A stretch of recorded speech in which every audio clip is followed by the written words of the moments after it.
तो exercise 12A complete हो चुकी है। आज की क्लास में एक्सरसाइज 12B स्टार्ट करेंगे। तो एक्सरसाइज 12B का क्वेश्चन नंबर 1 है, observe the tables given below and in each case find whether x and y are inversely proportional. माने जो टेबल गिवन है, इसका फर्स्ट पार्ट में देखिए टेबल गिवन है, एक्स की वैल्यूज गिवन है और उसके अकॉर्डिंग वाई की वैल्यूज गिवन है। तो एक्स की वैल्यू जब 6 है तो वाई की वैल्यू 9 है। जब एक्स की वैल्यू 10 हो जाती है तो इसकी वैल्यू 15 है। और एक्स की वैल्यू अगर 14 है तो इसकी वैल्यू कितनी हो गई, 21 हो गई।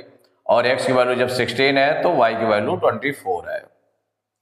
तो इसमें कहा गया observe the tables given below and in each case find whether x and y are inversely proportional. कि ये इनवर्सली प्रोपोर्शनल है, ये आपको फाइंड करना है।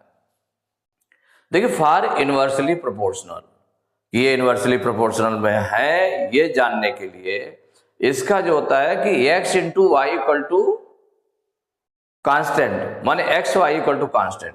एक्स और वाई का जो मल्टीप्लाई होगा वो कांस्टेंट होता है। एक्स और वाई का जो मल्टीप्लाई है वो कांस्टेंट होता है।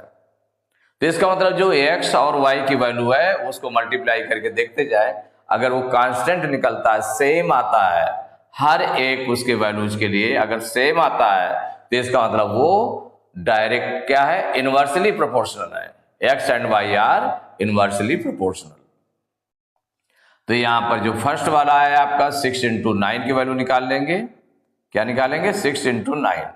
तो 9 6 जा कितना हो गया, 54 हो गया, ये निकाल लिया। जो दूसरी एक्स की वैल्यू दी है 10, उसके अकॉर्डिंग क्या दिया हुआ, वाई की वैल्यू 15 दी है, तो 10 इंटू 15 निकाल लें। तो 10 इंटू 15 इक्वल टू हो गया 15 10 जा 150, ये आ गया। फिर थर्ड जो वैल्यू है 14 इंटू 21, इसकी वैल्यू निकाल लें। 14 इंटू 21, 14 से मल्टीप्लाई करेंगे तो 14 1 जा 14 की 4 कैरी 1, 14 2 जा 28 और 1 29, 294 हो गया। अब इसका 16 इंटू 24 निकाल लें। 16 इंटू 24 इक्वल, तो देखिए 16 4 जा 64 की 4 कैरी 6, 16 2 जा 32 और 6 38, ये निकला है। तो सभी में देख लिया कि x और y की जो वैल्यू है तो यहां सभी अनइक्वल है। ये 54 है इसकी वैल्यू, और ये 150 है, और इसकी वैल्यू कितनी है, 294 है, और ये x इंटू वाई की वैल्यू क्या है, 384 है। मीन्स जो x1 y1 की वैल्यू है वो अलग आ रही है, x2 y2 की वैल्यू अलग आ रही है, x3 इंटू y3 की वैल्यू अलग आ रही है, और x4 y4 की वैल्यू अलग आ रही है। माने सभी अगर वैल्यू ये मिल जाती, means x1 y1 equal to x2 y2 equal to x3 y3 equal to x4 y4, सभी वैल्यू सेम होती तो ये इनवर्सली प्रोपोर्शनल होता। तो since x into Y is not constant, is not constant माने इक्वल नहीं है। x into Y not equal to constant या not constant, x into Y is not constant माने कांस्टेंट नहीं है, इक्वल वैल्यू नहीं है। So x and y are inverse, not inversely proportional, are not inversely proportional, inversely proportional।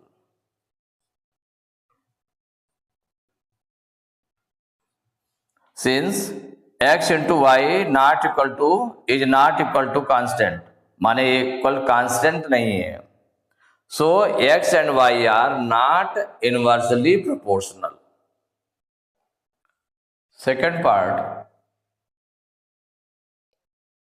इसमें x and y ये table given है, ये inversely proportional है, x and y inversely proportional है कि नहीं है, ये फाइंड करना है इसमें। जैसे तो फाइंड करना है तो इसमें क्या हो जाएगा, इनवर्सली प्रोपोर्शनल होने के लिए x इंटू वाई की वैल्यू सेम आनी चाहिए हर उसके लिए। जैसे ये x1 और y1 की वैल्यू है तो इसका मल्टीप्लाई कर दें, x2 इंटू y2 की वैल्यू मल्टीप्लाई कर दें, x3 y3 की वैल्यू मल्टीप्लाई करें, या x4 y4 की मल्टीप्लाई वैल्यू माने मल्टीप्लाई करें इसको 45 और 2 को मल्टीप्लाई करें, तो जब इनकी वैल्यू सेम आएगी तो इसका मतलब ये इनवर्सली प्रोपोर्शनल है। तो यहां पर फर्स्ट वैल्यू के लिए x1 y1 ऐसे भी कह सकते हैं, देखिए यहां पर है इस तरह से भी राइट कर सकते हैं, जैसे 5 इंटू 18, 5 इंटू 18 इन दोनों को मल्टीप्लाई किया गया तो 18 5 जार 90, 9 इंटू 10 तो 9 इंटू 10 क्या हो गया, तो 9 इंटू 10 9 10 जार 90। अब 15 और 6 का मल्टीप्लाई कर दें तो 15 इंटू 6 इक्वल टू हो जाएगा 90।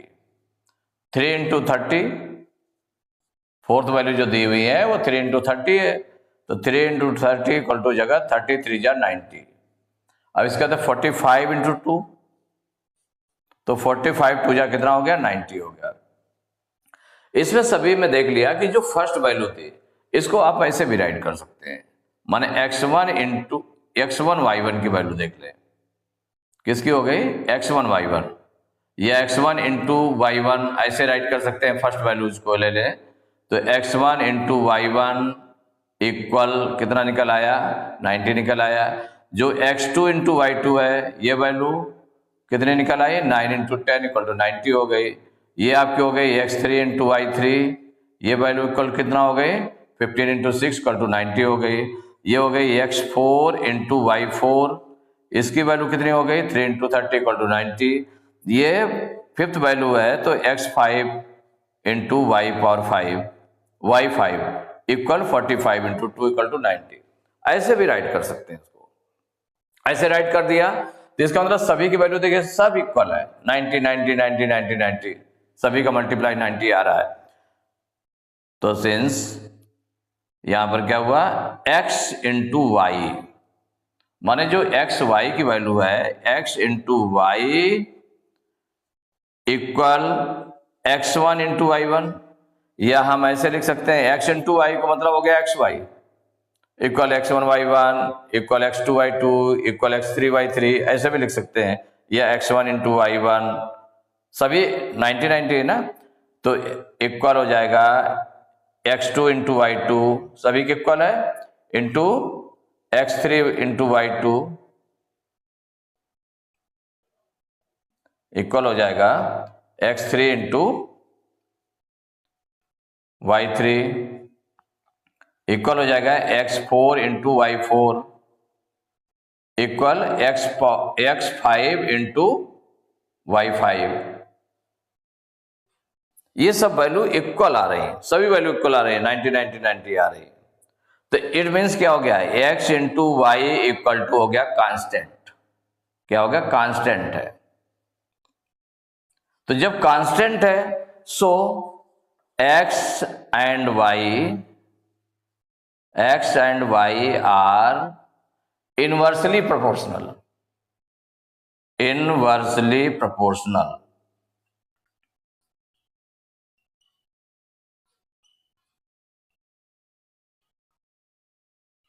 It is the answer. ऐसे भी राइट कर सकते हैं या डायरेक्ट आप लिख सकते हैं कि x इंटू वाई, भाई आप इसका मल्टीप्लाई किया गया x इंटू वाई की वैल्यू निकाली गई, सब फर्स्ट वैल्यू के लिए फर्स्ट जो वैल्यू दी थी उसके लिए हो गया मल्टीप्लाई कर दिया गया, सेकंड वैल्यू जो दी थी उनका मल्टीप्लाई कर दिया गया, जो थर्ड वैल्यू दी थी उनका मल्टीप्लाई किया गया, जो फोर्थ वैल्यू दी थी उनका मल्टीप्लाई किया गया, और जो फिफ्थ वैल्यू दी थी उनका मल्टीप्लाई किया गया। सभी का मल्टीप्लाई जो है प्रोडक्ट जो है इक्वल आ रहा है। इसका मतलब x into Y equal to constant, so x and y are inversely proportional. Third part, इसमें बताना है कि observe the table given below and find whether x and y are inversely proportional, कि ये इनवर्सली प्रोपोर्शनल है कि नहीं है। तो इनवर्सली प्रोपोर्शनल होने के लिए हमें क्या जरूरी है x into Y equal to constant, माने x और y का जो मल्टीप्लाई करें वो कांस्टेंट आ जाती है अगर वैल्यू, तो वो इनवर्सली प्रोपोर्शनल है। तो यहाँ पर देखें जो इसकी फर्स्ट वैल्यू है, एक्स की जो फर्स्ट वैल्यू है, सेकंड है, थर्ड है, फोर्थ वैल्यू है, वाई की भी फर्स्ट के साथ फर्स्ट वैल्यू 4, ये 3 के साथ में 12 है, 6 के साथ में 9 है और 36 के साथ में 1 है।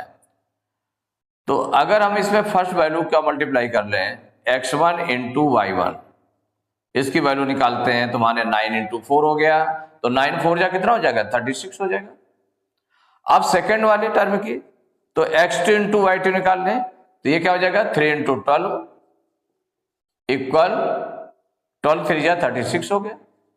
थर्ड वैल्यू निकाल लें तो x3 इंटू y3 इक्वल क्या हो जाएगा, 6 इंटू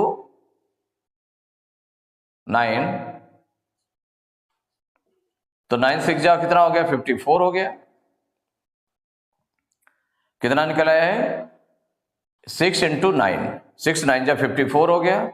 और x4 into y4, fourth value निकाली गई तो 36 इंटू 1 इक्वल हो जाएगा 36। इसमें सभी वैल्यूज को देख लें, जो x1 और y1, x और y की वैल्यू का मल्टीप्लाई आ रहा है वो 36 36, ये 54 आ रहा है, ये 36 आ रहा है। इसका मतलब सभी इक्वल नहीं है। तो सिंस एक्स वाई माने x into Y not is not constant, is not constant या नॉट इक्वल कांस्टेंट, ठीक है ना, नॉट कांस्टेंट, कांस्टेंट नहीं है। तो जब कांस्टेंट नहीं है so x and y are not inversely proportional, inversely proportional.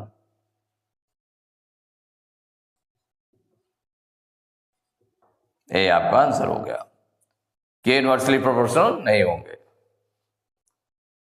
तो question number second, if x and y are inversely proportional find the values of x1 x2 y1 and y2 in the table given below. माने inversely proportional है तो इसका मतलब क्या हो गया, since x and y ये गिवन है, x and y are inversely proportional, inversely proportional. तो जब इनवर्सली प्रोपोर्शनल है, गिवन है, तो इसका मतलब therefore x into Y equal to constant. क्या हो जाएगा, x into Y equal to constant, x Y equal to constant, ये हो गया आपका। अब इसको हम कैसे राइट कर सकते हैं, इट मीन्स क्या हो गया, तो ये कांस्टेंट हो जाएगा क्योंकि इनवर्सली प्रोपोर्शनल है, इसका मतलब x into Y equal to constant, means क्या हो जाएगा, x इंटू वाई इक्वल हो जाएगा constant means 8 into y1 equal x1 into 4 equal 16 into 5 equal x2 into 2 equal 80 into y2। इसका मतलब ये हो गया, माने x इंटू वाई क्या हो जाएगा, x1 y1 equal x2 y2 equal x3 y3 equal x4 y4 equal x5 y5। माने इस तरह से आपकी वैल्यू हो गई कि x इंटू वाई ये सब एक दूसरे के इक्वल होंगी वैल्यूज। जब इक्वल वैल्यूज होंगी तो किन्हीं 2 को ले लेते हैं हम, जैसे वैल्यूज को ले लेंगे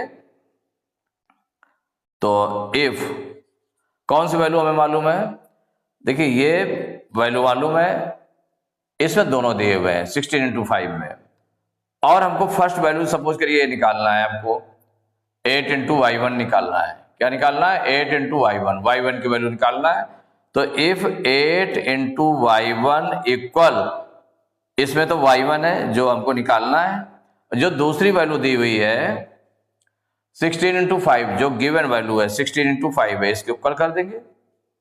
तो y1 इक्वल टू क्या हो जाएगा, y1 इक्वल टू हो जाएगा 16 इंटू 5 अपॉन 8, डिवाइड में चला गया, ट्रांसपोज कर दिया तो 8 1 जा 8, 8 2 जा 16, तो y1 इक्वल टू कितना हो गया, 2 5 जा 10, 10 निकल आया। तो y1 की वैल्यू 10 निकल आई। तो जब y1 की वैल्यू निकल आई तो अब देखिए